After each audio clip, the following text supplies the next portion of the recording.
bem? A paz do Senhor a todos que me assistem. Vamos nesse momento estudar a próxima aula do discipulado, a lição número 5, que tem por título Conhecendo o Valor da Oração. Vamos iniciar fazendo uma breve oração. Ó Deus, obrigado, Senhor, por mais essa oportunidade de estudarmos a Tua Palavra através do discipulado. Peço a Tua bênção sobre minha vida, sobre a pessoa que irá assistir do outro lado, Senhor, e que o Senhor venha falar profundamente com ela através deste assunto tão importante. Que tudo seja para a Tua glória, no nome de Jesus. Amém. Diz assim o texto bíblico. Elias era um homem sujeito às mesmas paixões que nós, e orando pediu que não chovesse, e por 3 anos e 6 meses não choveu sobre a terra. E orou outra vez, e o céu deu chuva, e a terra produziu seu fruto. Tiago, capítulo 5, versículo 17 e 18. É o texto básico da lição, né? Diz assim a introdução. Através da oração, você alcança grandes vitórias. Todos os que oram e confiam a Deus os seus problemas, difíceis de solução, são recompensados pelo Todo-Poderoso. Nesta lição, você vai conhecer o quanto é bom orar e aprender que tudo quanto se pede ao Senhor, com fé, mediante sua vontade, se recebe. Então, esse objetivo da lição é mostrar o poder da oração, a eficácia da oração, como é importante apresentar ao Senhor as nossas vidas, os nossos problemas em oração. O primeiro tópico diz assim: o que significa orar? Primeiro ponto é conversar com Deus. É o diálogo que mantemos com o Pai Celestial. Falamos-lhes quais são as nossas necessidades, enfermidades e dificuldades. Mas antes de tudo, devemos agradecer por mais um dia de vida que Ele nos concedeu. Então sentimos no coração a resposta através do nosso espírito que se comunica com o Espírito de Deus. Então orar, a primeira coisa que é conversar com Deus. Quando eu oro, eu estou conversando com Deus, é um diálogo. Deus ele tem várias formas de falar conosco. Deus ele pode falar através de uma pessoa, através da palavra dele. Ele pode falar através de um sonho, ele pode falar através de uma visão. Deus tem várias maneiras de falar conosco.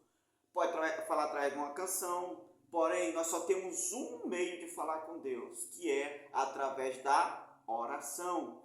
Orar é conversar com Deus, é a única maneira que nós temos de falar com o Senhor, é através da oração, tá bom?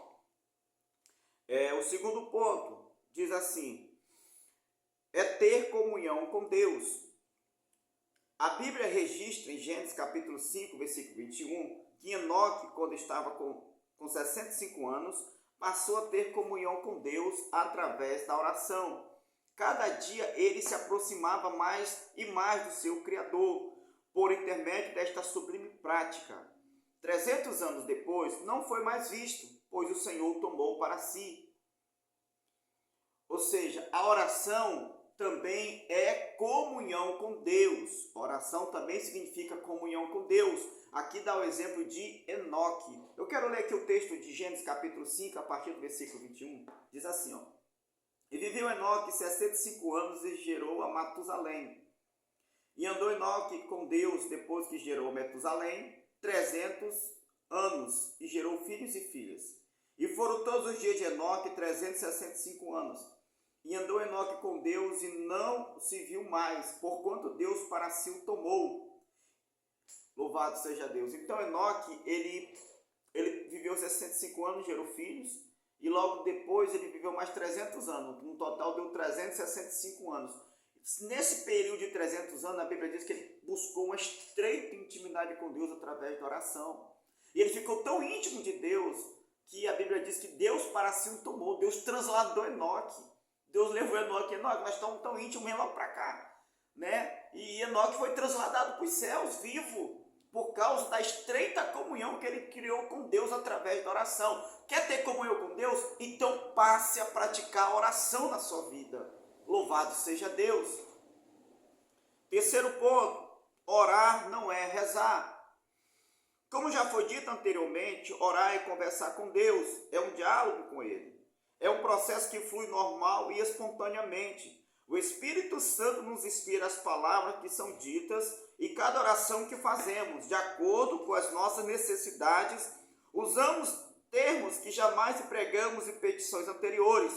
É isto que agrada a Deus, a nossa fuga das vãs repetições. Então, orar não é rezar. Há uma diferença em orar e rezar. Rezar normalmente se segue uma liturgia, segue-se um rito, né? São palavras repetidas com frequências, diariamente, várias vezes, né? Então, você já sabe o que se vai falar na reza, né? Já a oração, ela tem algo diferente, é algo que você está vivendo naquele momento, que você está sentindo, passando. Então você vai orar a Deus conforme aquilo que você está passando e sentindo, o que você deseja que Deus faça.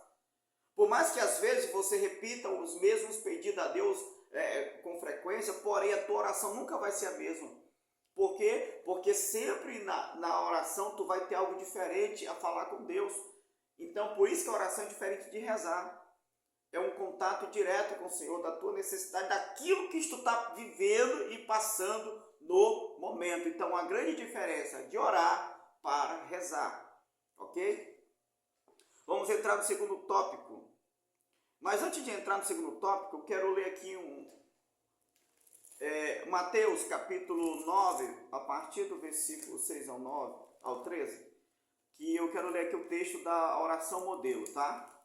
Que foi a única oração que o Senhor Jesus nos ensinou. Então eu quero ler com você a oração modelo, que é a oração do Pai Nosso. Diz assim, ó: portanto vós orareis assim: Pai nosso que estás no céu, santificado seja o teu nome, venha o teu reino, seja feita a tua vontade, tanto na terra como no céu. O pão nosso de cada dia dai-nos hoje, perdoa as nossas dívidas, assim como nós perdoamos os nossos devedores. E não nos induz à tentação, mas livra-nos do mal, porque teu reino, o poder e a glória para sempre. Amém. Então, aqui o que está escrito em Mateus capítulo 6, versículo 9 ao 13, é a oração modelo do Pai Nosso. Jesus nos deu uma regra, vamos dizer assim, um princípio que nós nos obedecer para vivermos uma vida em oração. Mas a oração, sim, é um momento de intimidade com Deus, do que você está passando e vivendo. Vamos lá, segundo tópico, como orar. Aqui vai ensinar como orar. Primeiro, de joelhos. Certo pastor enfrentava grandes lutas em sua igreja e não sabia como vencê-las. Encontrava-se em certa ocasião numa praça e pediu ao engraxate que limpasse o sapato. O jovem de imediato ajoelhou-se e iniciou seu ofício. O pastor, com pena dele, perguntou por que ele não se assentava no caixote. Ao que o rapaz respondeu: de joelho é melhor. O pastor intimamente começou a chorar e agradeceu a Deus pela mensagem recebida através do jovem engraxate. Colocou a igreja em oração de joelhos e logo alcançou a vitória que tanto almejava. Muitos consideram esta a melhor maneira de conversar com Deus, pois é uma demonstração de submissão, reverência e humildade. Eu quero ler aqui o texto que foi citado aqui, Efésios capítulo 3, versículo 13. Vamos lá, Efésios capítulo 3, versículo de número 13. Para nós meditar um pouquinho no que foi lido aqui. Diz assim o texto: portanto vos peço que não desfaleçais nas minhas tribulações, que é a vossa glória. Louvado seja Deus. Efésios 3,14. Vamos lá. Por causa disto me ponho de joelho perante o Pai de nosso Senhor Jesus Cristo. Por causa disso me ponho de joelho diante do Pai de nosso Senhor Jesus Cristo. Então Paulo, ele orava de joelhos. E por que de joelho é melhor? Como diz aqui o próprio comentarista da lição, de joelho mostra assim submissão, reverência e humildade. Então, quando eu estou de joelho, eu estou me humilhando diante de Deus, estou mostrando uma reverência, uma humildade diante do Senhor e também uma adoração, porque ficar prostrado de joelho, se ajoelhar, é um ato de adoração também que estamos fazendo ao Senhor no momento da oração. E aqui dá o exemplo do pastor, né, que o engraxate ele disse para ele que de joelho era melhor para ele fazer o trabalho dele, de limpar o sapato do pastor. E ali Deus falou através do engraxate com o pastor, dizendo: olha, vai orar de joelho. E aí o pastor fez isso, né? Sentiu que foi Deus usando o rapazinho para mandar ele orar de joelho com a igreja e teve a vitória. Quer ter vitória? Então ore ao Senhor e de joelho de preferência. Segundo, de pé. Este texto refere-se a Josafá, rei de Judá, que em pé, diante do povo, orou a Deus e recebeu a resposta imediata. Os crentes costumam orar de pé no início, durante e nos fins dos cultos e têm recebido grandes vitórias. Então, existe também a oração de pé, como Josafá em 2 Crônicas, capítulo 20, versículos 5 e 6. Ele fez uma oração ao Senhor antes de sair para a guerra, de pé, e Deus recebeu essa oração, juntamente a oração que ele fez com o povo, e deu vitória para Josafá. Da mesma forma, Deus também recebe a nossa oração de pé, tá bom? Outra maneira de orar, terceiro, deitado. Esta passagem registra a enfermidade de Ezequias, rei de Judá, acamado. Recebeu a visita do profeta Isaías, que lhe transmitiu o recado de Deus a respeito de sua morte iminente. Deitado, Ezequias orou, virou o rosto e orou. O Senhor viu e concedeu mais 15 anos de vida. Então aqui, essa passagem fala de 2 Reis, capítulo 20, versículo 1 ao 5, onde Deus usa o profeta Isaías para ir na casa de Ezequias e dizer, olha, põe a tua casa em ordem que tu vai morrer. Por quê? Porque exatamente isto, Ezequias, ele estava doente. E ali Deus falou que ele ia morrer daquela enfermidade. Ezequias, o que é que ele faz? Ele vai, ora a Deus, estava tão doente que ele não conseguia nem se ajoelhar para orar, sair da cama. A Bíblia diz que ele apenas virou de lado e orou ao Senhor. E Deus ouviu a oração de Ezequias, né? E a Bíblia diz que Deus manda o profeta Isaías retornar lá e dizer, olha, eu ouvi tua oração, vou te curar e vou te acrescentar mais 15 anos de vida. Tá bom? Agora eu quero só colocar uma observação. Nesse caso aqui, a oração de joelho de Ezequias, porque ele estava muito doente, não conseguia nem se levantar para orar, nem se ajoelhar ele não conseguia. Então, é uma situação, está em parte. Agora, não é porque tu está sã de saúde que tu não vai se levantar da tua cama e prostrar o teu joelho para orar. Aí já é também falta de esforço, já é uma preguiça da sua parte, né? No caso de Ezequias, ele estava doente. Então, se você está com saúde, ore da melhor maneira possível. No caso, dobre o teu joelho diante do Senhor. Agora vamos falar aqui o terceiro tópico. Onde orar? Vamos lá. Primeiro, no templo. Biblicamente, todo templo evangélico dedicado a Deus torna-se uma casa de oração. Nela, os cristãos se reúnem para buscar a presença de Deus e recebem as suas bênçãos. Consagrações, ciclo de oração e vigílias são reuniões já tradicionais de nossas igrejas, ocasiões em que Jesus nos batiza com o Espírito Santo, cura nossas enfermidades e resolve nossos problemas. Então, onde eu devo orar? Em primeiro lugar, no templo. Olha o que é que diz aqui em Isaías capítulo 56, versículo 7. Porque a minha casa será chamada casa de oração para todos os povos. Então, eu devo orar no templo. O templo é um lugar propício para buscarmos a Deus em oração. Segundo lugar, em particular. Jesus, em seu Sermão da Montanha, enfatizou que a oração feita em particular é ouvida pelo Senhor, que vê secretamente. É a melhor maneira do crente estar sós com Deus e contar para Ele as suas angústias e vicissitudes da vida, sem que ninguém saiba pelo que passa. Então, outra forma de orar é em particular. Vamos lá, eu quero ler aqui o texto de Mateus, capítulo 6, versículo 6. É um texto que fala sobre essa oração em particular. Diz assim, ó.